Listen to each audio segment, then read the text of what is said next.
कोई प्राचीन शिवलिंग है, उसको बार बार उठाना नहीं चाहिए, बार बार उसको उठाकर फिर वापस प्राण प्रतिष्ठा नहीं करना चाहिए, बार बार उसका स्थान नहीं हटाना चाहिए।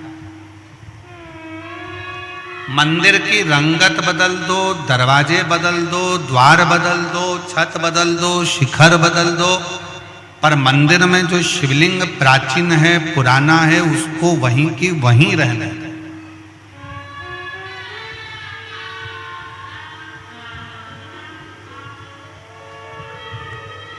उस प्राचीन शिवलिंग को घर में रहने दो, मंदिर में रहने दो। तुम्हारे घर में शंकर का शिवलिंग है? किस किस के घर में? जरा हाथ उठाओ तो, जरा है सब क्या? रखो।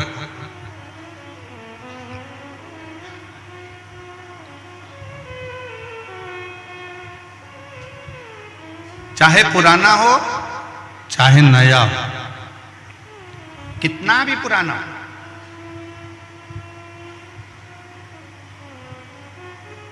उसको बदलना नहीं चाहिए।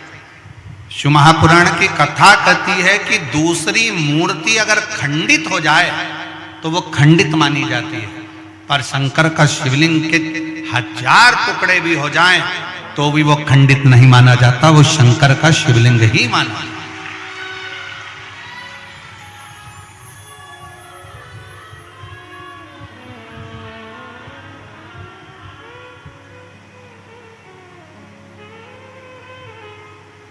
वो शिवलिंग शिवलिंग है।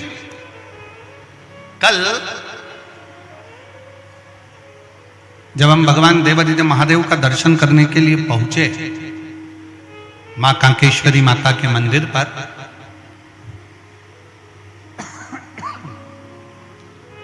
वहां एक छोटा सा चबूतरा, जैन साहब, उस छोटे से चबूतरे पर आप भी दर्शन करेंगे, छोटा सा शिवलिंग रखा था जिसका हम स्पर्श कर रहे थे और उस पर हम हाथ का स्पर्श कर कर बाबा से प्रार्थना कर रहे। बड़ा सुंदर।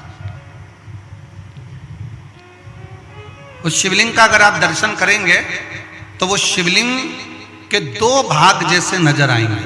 उस शिवलिंग के 2 भाग जैसे नजर आएंगे, बीच में एक रेखा बनी है, आधा इधर आधा इधर। जब उसका स्पर्श किया उस शिवलिंग का, उसका जब दर्शन किया तो ऐसा लगा कि उस शिवलिंग के रूप में मेरे शंकर और पार्वती दोनों मिलकर विराजमान, दोनों विराज।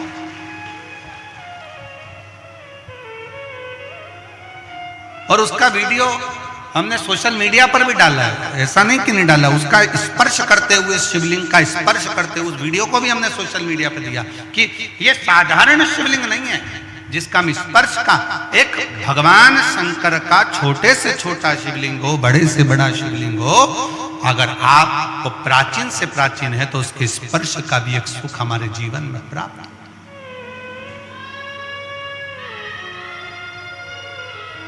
स्पर्श का भाग था, उसमें उसने जल भर लिया और वो जल लाकर देवादिदेव महादेव को समर्पित कर दिया। शिव महापुराण की कथा कहती है, शंकर का संवाद कहता है, अपने घर से जब 1 लोटा जल लेकर शंकर को चढ़ा देते हैं, फिर शंकर से जो प्रार्थना करते हैं शंकर वो स्वीकार कर कर हमारी झोली भर देते हैं, हमारी झोली भर देते हैं।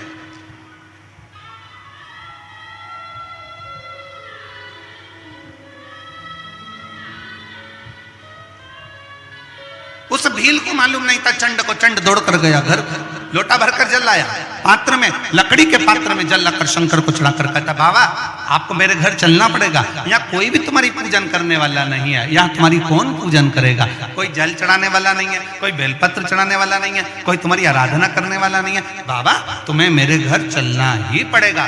शंकर भगवान से प्रार्थना करी, शंकर भगवान के शिवलिंग को उठा लिया उस चंड भील ने, उस आदिवासी ने, और लेकर चल दिया।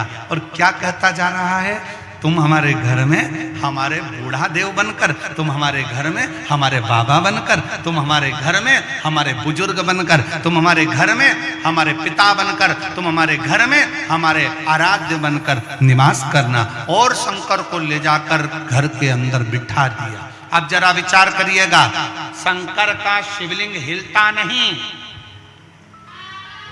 पर एक लोटा जल में वो सामर्थ्यता है कि शंकर भी डोल जाते हैं और साथ शिव भक्त के चले जाते हैं।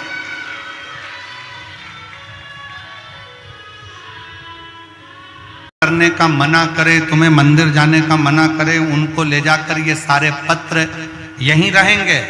इन पत्र को हम सीहोर लेकर नहीं जाते। इन पत्र को ले जाकर एक बार उनको पढ़ा जरूर देना कि शिव की आराधना से, शंकर की भक्ति से, शिव की उपासना से, शिव की भक्ति से, शिव के गुणगान से क्या मिलता है, कैसे मिलता है, कैसे प्राप्त होता है।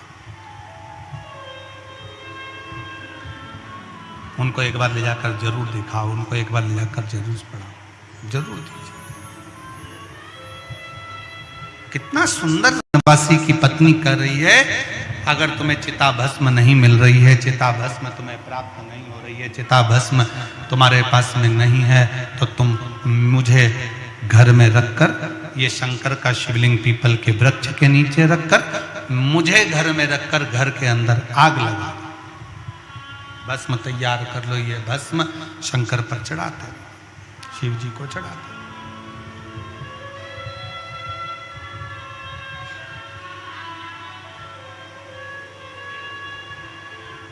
ठीक है। पति ने पत्नी की बात पर विश्वास किया, पत्नी के बात पर विश्वास कर कर पत्नी के लिंग पर एक लोटा जल चढ़ाया और शिवलिंग को उठाकर पीपल के पेड़ के नीचे रख दिया। घर में पत्नी ने पति का नाम का स्मरण करा और हर हर महादेव कहा।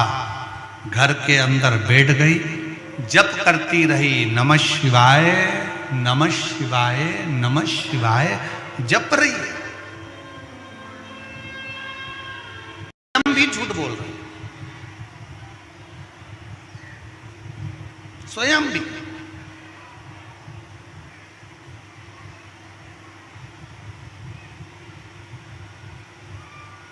जिंदगी में एक बात अपने अंदर उतार कर रखो, शंकर के द्वार पर, शंकर की चौखट पर, शंकर के मंदिर में, शंकर की कथा में सत्य का प्रयोग करो, झूठ थोड़ा दूर रखो। झूठ थोड़ा दूर रखो।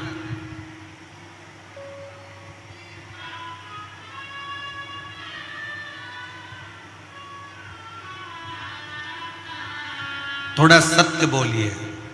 मरने के बाद बोलोगे तो कोई नहीं समझ पाएगा। मुर्दा उठकर थोड़ी ना सत्य बोलेगा। सत्य जीते।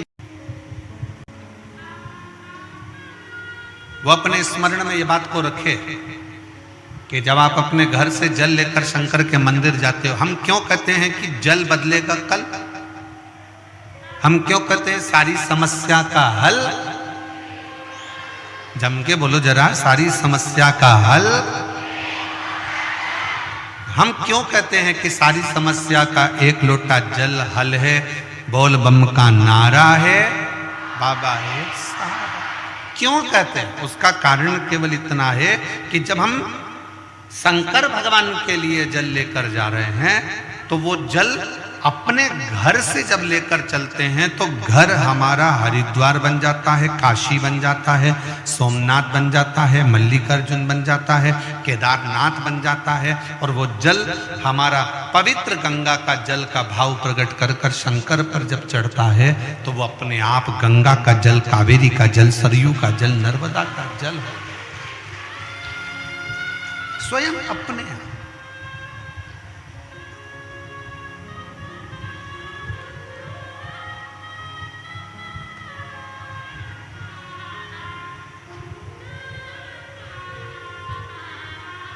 हम आपसे पूछें, उत्तर दीजिएगा, अपना तन पवित्र है क्या?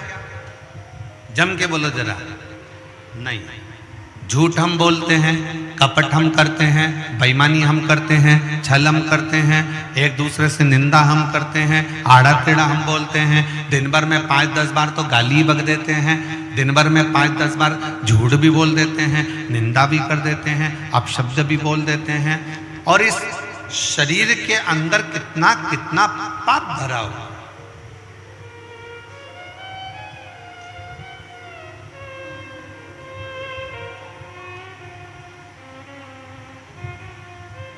इस संसार में कोई एक ढूंढ के ला दो जिसने जिंदगी में कोई पाप ना करा होता है। पर शिव पुराण कहती है जब इस शरीर को हम रोज प्रतिदिन शंकर के मंदिर में जाकर एक लोटा जल चढ़ाते हैं और जब हम उस जल को हाथ में लेकर आचमन करते हैं, पीते हैं, थोड़ा सा जल लेकर अपने ऊपर प्रोक्षण कर लेते हैं, छिड़क लेते हैं, थोड़ा सा जल लाकर अपने घर के दरवाजे पर छिड़क लेते हैं, उसका फल ये होता है कि हमारा शरीर, हमारी आत्मा और हमारा घर शंकर के चढ़े हुए जल से, भले हम कितने भी अपवित्र हों, कितने भी पाप कर्म में लिप्त हों, पर शंकर के चढ़े हुए जल से हमारा घर भी पवित्र हो जाता है, हमारा तन भी पवित्र हो जाता है और हमारा मन भी पवित्र हो जाता है। सब कुछ पवित्र।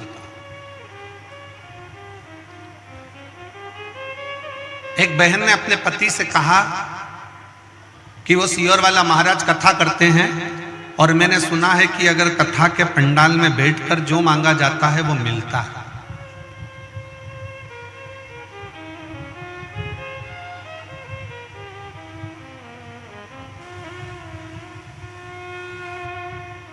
जो मांगो वो प्राप्त हो जाता है। क्या ऐसा हो सकता है? पति ने प्रश्न, फिर पति ने बोला उससे, चलो। पति कहता है कि मैं भी देखता हूं कि शिव महापुराण की कथा से क्या मेरा सही में, कल एक पत्र पढ़ा था कि 30 साल से जो मदिरा पी रहा था उसकी मदिरा छूटी। आज एक पत्र आया है, उस पत्र में उसने लिखा कि 20 से 25 साल से मेरे पति दारू पी रहे थे। मुर्दे की भस्म शंकर के शरीर से, शिव पिंडी से, शिवलिंग से छू जाती है और शंकर की भस्म जब शिवलिंग से, शिव पिंडी से छू जाती है तो वो चिता की भस्म भी करोड़ों की हो जाती है। वो चिता की भस्म भी करोड़ों का पूंजी आनंदमय हो जाती है। करोड़ों बखान क्या करूं मिलता तो 12 किलोमीटर की, हमारे यहाँ अमरनाथ चढ़ो तो 24 किलोमीटर का, अर्थात शंकर को पाने के लिए पैदल तो चलना ही पड़ता है, तब शिव मिलता। आप प्रयागराज की भूमि पर जा रहे हो, आप त्रिवेणी के संगम पर जा रहे हो, आप गंगा यमुना सरस्वती को पाने के लिए जा रहे हो, तो ये तैयारी कर कर चलना कि हमारे सनातन धर्म में कैलाश की परिक्रमा करना है तो 52 किलोमीटर चलना पड़ेगा, केदारनाथ जी का दर्शन करना है तो 14 किलोमीटर चलना पड़ेगा, वैष्णो देवी का दर्शन करना है तो 12 किलोमीटर चलना पड़ेगा, गोवर्धन नाथ जी की परिक्रमा करना है तो 21 किलोमीटर चलना पड़ेगा, कांकेश्वरी माता का दर्शन करना है तो पहाड़ी पर 3 किलोमीटर चलना पड़ेगा। उसी तरह अगर शिव पुराण की कथा सुनना है और कुंभ में, प्रयाग में, त्रिवेणी का, गंगा यमुना सरस्वती का स्नान करना है तो पैदल चलना पड़ेगा, क्योंकि हमारे सनातन धर्म में जितने कदम चलकर हम कथा तक पहुंचते हैं, जितने कदम चलकर हम त्रिवेणी तक पहुंचते हैं, जितने कदम चलकर हम तीर्थ तक पहुंचते हैं, उतने उतने अश्वमेध अपनी जिंदगी में कर लेते हैं और हमारा पाप हम काट देते हैं।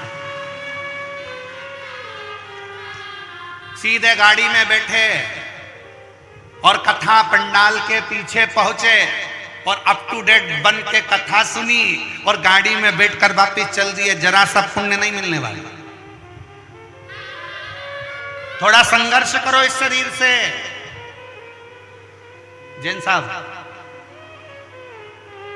हमारी एक पुरानी कथा बनी, ये भी परिवार, जैन परिवार कथा करा रहा है, वो जायसवाल परिवार ने कथा कराई थी।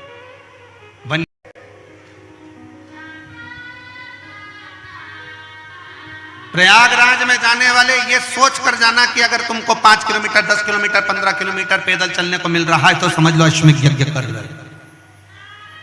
कितना भी कोई डराए, इतना चलना पड़ेगा, सावधान, इतना चलना पड़ेगा, संभल के आना, इतना चलना पड़ेगा, संभल कर। कितना डराया जाए। और ये कथा जो कोकपुर में चल रही है, यह कथा तो 7 तारीख को विराम हो जाएगी। 9 तारीख को 2 घंटा है, पुराना हो चाहे नया।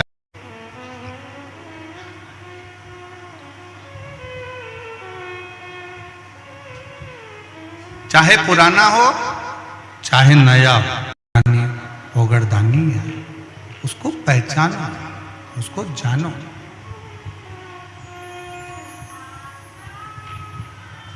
एक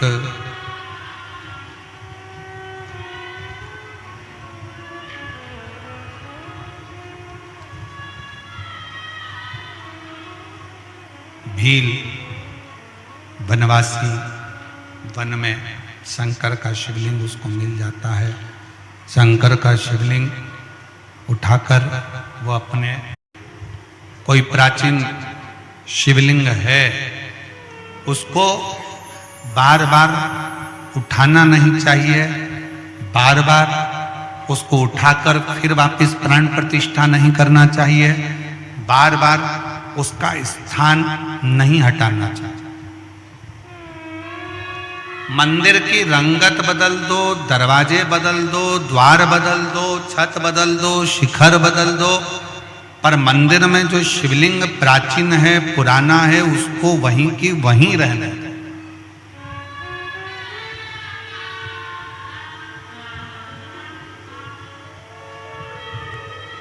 उस प्राचीन शिवलिंग को घर में रहने दो, मंदिर में रहने दो।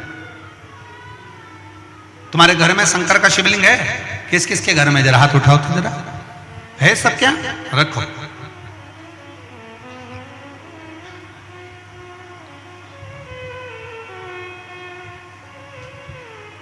चाहे पुराना हो चाहे नया हो, कितना भी पुराना हो,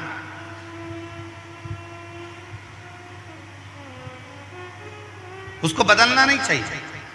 शिव महापुराण की कथा कहती है कि दूसरी मूर्ति अगर खंडित हो जाए तो वो खंडित मानी जाती है, पर शंकर का शिवलिंग के 1000 टुकड़े भी हो जाएं तो भी वो खंडित नहीं माना जाता, वो शंकर का शिवलिंग ही माना।